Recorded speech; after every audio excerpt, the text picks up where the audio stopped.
안녕하세요. 책 읽어주는 쭈목입니다. 진 에드워드의 새 왕 이야기 세 번째 시간입니다. 3장 떠남 긴 겨울 속으로. 하나님의 기름 부으신 자를, 특별히 사울 왕의 반열에 있는 기름 부음 받은 자를 드디어 떠날 때가 되었다는 것을 어떻게 할까요? 다윗은 결코 그것을 스스로 결정하지 않았습니다. 왕이 친히 내린 법령이 그 문제를 해결한 것입니다. 그를 잡아라, 개처럼 죽여라. 그때서야 다윗은 떠났습니다. 아니, 그는 도주하였습니다. 그때에도 그는 말 한마디 하지 않았고 사울을 향해 응수하지도 않았습니다. 또한 주목해야 할 사실이 있습니다. 다윗은 떠나면서 왕국을 분열시키지 않았습니다. 그는 혼자 떠난 것입니다. 혼자, 전혀 혼자. 사울 왕 2세는 결코 그렇게 하지 않습니다. 그는 같이 가기로 고집하는 사람들을 꼭 데리고 갑니다. 그렇지요. 사람들은 당신과 함께 가기를 고집합니다. 그렇지 않습니까? 그들은 당신이 사울 왕 2세의 왕국을 세우는 일을 기꺼이 돕습니다. 그런 사람들은 절대 혼자 떠날 용기가 없습니다. 그러나 다윗은 혼자 떠났습니다. 당신이 보다시피 진정한 하나님의 기름 부음 받은 자는 떠날 수 있는 것입니다. 왕국을 떠나는 길은 단 한 가지입니다. 혼자, 아무도 없이 혼자서. 동굴은 사기를 북돋기에 이상적인 곳이 아닙니다. 모든 동굴에는 어떤 공통점이 있습니다. 어둡고 춥고 고약한 냄새가 나는. 게다가 당신이 그 동굴 안에 사는 유일한 사람이고, 멀리서 개들이 사냥감을 쫓아 울부짖는 소리가 들려올 때는 더욱더 열악한 곳이 됩니다. 그러나 가끔씩 개들과 사냥꾼들이 가까이 있지 않을 때 사냥감이 된 이 사람은 노래를 불렀습니다. 나지막하게 시작하지만 곧 목청을 높여 어린 양이 가르쳐준 그 노래를 불렀습니다. 동굴의 벽들이 전에 산들이 했던 것처럼 한음 메아리 쳐주었습니다. 그 곡조는 동굴의 깊은 어두움 속으로 굴러내려가 곧 메아리치는 합창이 되어 다시 들려오곤 하였습니다.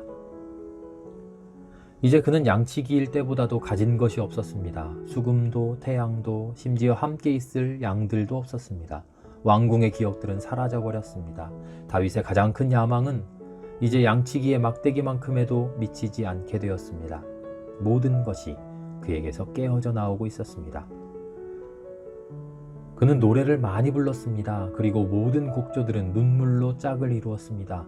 고통이 낳는 것은 참으로 묘하지 않습니까? 그 동굴들 속에서 슬픔에 빠진 다윗은 단연 가장 위대한 찬송 작가가 되었으며 이 세상이 알게 될 모든 깨어진 마음들을 위한 가장 큰 위로자가 된 것입니다. 그는 뛰었습니다. 축축한 들판과 진흙투성이의 강바닥 사이를. 종종 개들이 접근해 왔으며 어떤 때는 그를 찾기까지 했습니다. 그러나 날렵한 발과 강들, 물고인 웅덩이들이 그를 숨겨주곤 하였습니다.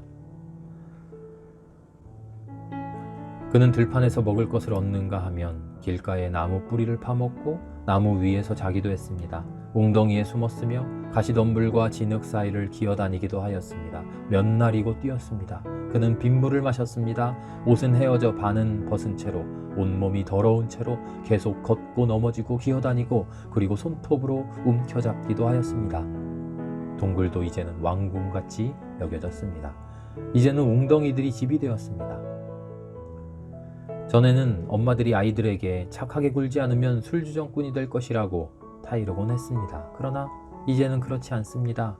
아이들을 더욱 겁나게 하는 이야기가 생겼기 때문입니다. 말 잘 들어. 그렇지 않으면 저 거인을 죽인 사람같이 될 거야. 예루살렘에서는 왕에게 순종할 것과 하나님의 기름 부으신 자를 공경할 것을 가르칠 때 다윗을 비유로 들었습니다. 자, 이것이 하나님께서 반역하는 자들에게 하시는 일이라고. 이 이야기를 듣는 젊은이들은 그 생각에 몸서리를 치면서 반역과는 절대 상관없는 자가 되겠다고 결심하곤 하였습니다. 그것은 그때도 그랬고 지금도 그렇고 또 앞으로도 그러할 것입니다. 오랜 시간이 흐른 뒤 다윗은 한 이방 땅에 도착하게 되었습니다. 그곳은 아주 조금은 안전한 곳이었습니다. 그러나 그는 여기서도 미움을 받았고 모략을 당했으며 계략에 빠졌습니다. 몇 번이나 죽임을 당할 뻔하기도 하였습니다. 이러한 상황들은 다윗에게 있어 가장 어두운 시간들이었습니다.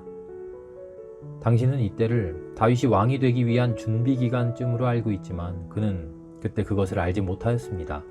그는 이것을 그의 영원한 운명으로 여겼던 것입니다. 고통이 분만하고 있었습니다. 겸손히 태어나고 있는 중이었습니다. 세상의 기준으로 볼 때 그는 완전히 실패한 사람이었습니다. 그러나 하늘의 눈으로 볼 때 그는 깨어진 사람이 된 것입니다. 다른 사람들도 왕의 강기가 늘어감에 따라 도망하여야 했습니다. 처음엔 한 사람, 그 다음에는 3명, 10명, 그러다 결국에는 수백 명이 되었습니다. 그를 찾아 나선 지 오랜 후에야 망명객들 중 몇몇이 다윗을 만나게 되었습니다. 그들은 그를 오랫동안 보지 못했습니다.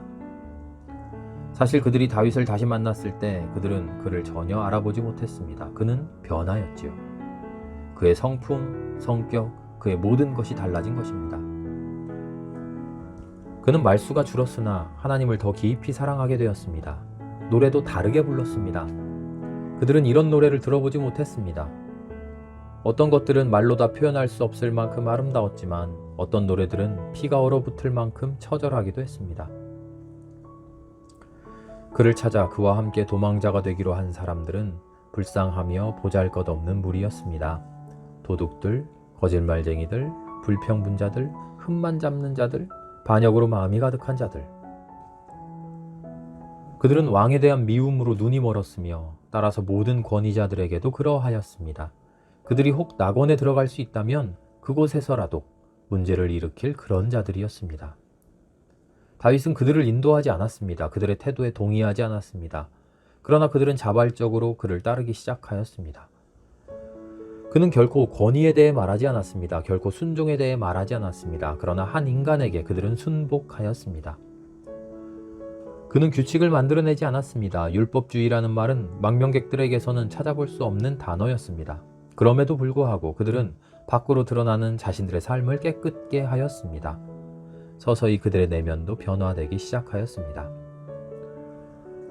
그들은 순종이나 권위를 두려워하지 않았습니다. 그런 것에 대해 토론하기는커녕 생각조차 하지 않았습니다. 그러면 그들이 어떻게 그를 따랐을까요? 정확히 말하자면 그들이 그를 따른 것이 아니지요. 단지 그가 다윗이었기 때문입니다. 그것은 더 이상 설명이 필요 없는 것입니다. 그리하여 2시대를 거쳐 처음으로 진정한 왕권이 탄생하게 되었습니다. 어째서요? 다윗이 어째서입니까? 또 하나의 이름 없는 동굴에서 사람들은 요란스레 동요되었습니다. 모든 사람들은 도저히 이해할 수 없는 다윗의 행동에 대해 혼란스러워했으며 마침내 요압은 어떤 해명을 요구하며 나섰습니다. 다윗은 부끄럽게 여기거나 적어도 변명은 했어야 할 것입니다. 그러나 그는 아무것도 하지 않았습니다. 혼자만이 볼 수 있는 다른 세계를 보는 듯 그는 요압을 멍하니 보고 있었습니다. 요압은 다윗 앞으로 곧장 걸어가 그를 경멸하며 분노를 퍼붓기 시작했습니다. 여러 번이나 그는 성에서 당신을 창으로 찔러 죽이려 하였지요. 나는 그것을 두 눈으로 똑똑히 보았어요. 마침내 당신은 도망칠 수밖에 없었고 이제까지 몇 년 동안이나 그가 쫓는 토끼에 불과한 신세로 지냈지요. 더군다나 온 세상이 당신을 향한 거짓말을 믿고 있으며 그 왕은 모든 동굴과 웅덩이와 구덩이를 뒤지며 당신을 개처럼 죽이려고 찾아다녔습니다. 그러나 오늘 밤 당신은 그를 당신의 창끝에 두었으면서도 아무것도 하지 않았단 말이에요. 우릴 봐요. 우리는 다시 짐승이 되었지요. 불과 1시간 전에 우리는 해방될 수 있었습니다. 그래요. 우리는 당장 자유롭게 될 수 있었지요. 다윗이요. 왜 당신은 이런 고통의 날들을 끝내지 않는단 말입니까? 도대체 왜? 오랜 침묵이 흘렀습니다. 사람들은 다시 웅성거리기 시작했습니다.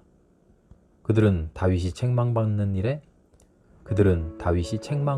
익숙하지 못했던 것입니다.